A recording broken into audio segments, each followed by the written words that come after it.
Jeff G. Bailey, ladies and gentlemen. Thank you for that warm response. So many lies and so little time to refute them all. So first of all, I need these two maestros of misinformation to keep their lie holes shut while I enlighten the unwashed masses with the gospel truth. And first is big lie number one, and that's the lie that Rick Michaels actually beat me. Everybody saw how I was beating that crippled loser all around this ring like his name was Toby. And it was only after he got a hold of a weapon that he was able to gain any advantage. And even with that weapon, he could not extinguish my fighting spirit. Now, where's Andrew? Andrew, I want you to verify this for all these idiots. That match was a 5-minute challenge. And Rick Michaels was never even in a position to attempt to pin me until the 6-minute mark. Is that correct? Yes, sir, that is correct. So therefore, Rick Michaels, the 5 minutes was over, and I'd beaten you for all 5 of those minutes. Therefore, I was the winner of that match, and you're still a loser. Now, on to big lie number 2, and that was that the elite actually lost in that War Games. Everybody could see that Jeremy V had a very light hold on Rainman, and Rainman was fighting up. He was fighting up. He wasn't tapping. He was fighting up. When Speedy Nelson prematurely called for the bell. And that should come as no surprise because A, he's premature at everything he does, and B, he's in Rick Michaels' pocket. Hell, the truth is, he's in every part of Rick Michaels' pants. And to emphasize how ridiculous it was to even think that Rainman would tap to Jeremy V, just 1 week later, Rainman destroyed Jeremy V. He beat him half to death out here and left him for dead, only to be attacked from behind by a coward named Caprice Coleman. When Rainman's got his back turned, Caprice, that's when you wanted to jump on him. But tonight, when you were gonna have to face him one-on-one and look across the ring at the Soul Assassin, the world television champion, you're nowhere to be seen. You can run and you can hide, but all you've done by not showing up tonight is buy time, because the next time you're here, you're gonna have to face Rainman.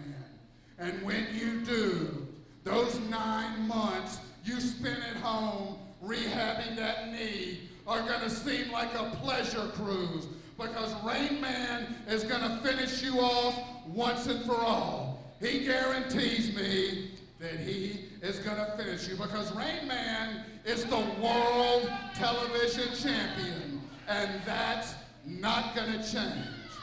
But what is gonna change very soon is the heavyweight title. I've been in constant contact with my monster, Justice. And it won't be long before the Doomsday Device is back in this building. And that's bad news for you, Hot Stuff Hernandez, because Justice is coming to get his belt back, and he's coming to exterminate you like a cockroach, Hernandez, so you keep that in mind. Now, on to the subject of the role model, Jason Cross. You know, if you believe that tool of the weak, cowardly, and ignorant, the internet, you would be under the impression that Jason Cross was hurt in that War Games.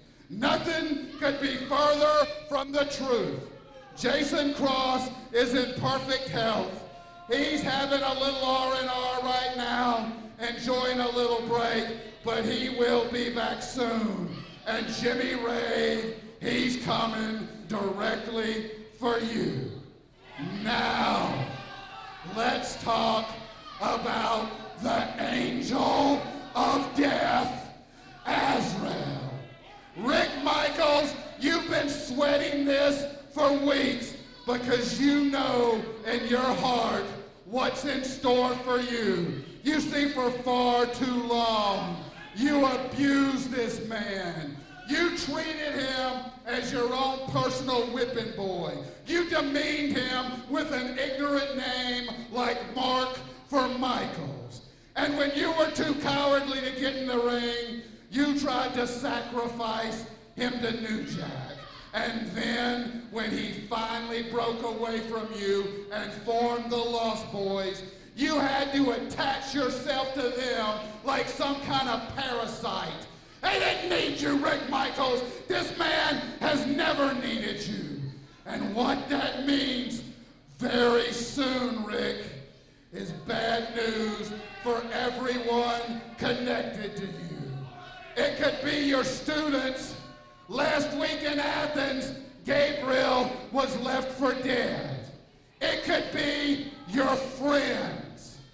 Or Rick Michaels, understand this.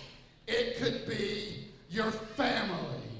And I promise you, very, very soon, somebody close to you is gonna have to live the rest of their life in eternal torment as they're scarred and disfigured at the hands of Azrael, the angel of death. And as far as all of every single one of you pieces of nothing go, it has been your absolute pleasure to even be in the presence of greatness like this.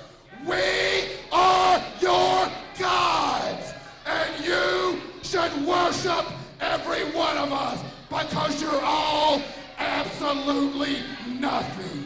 We're finished.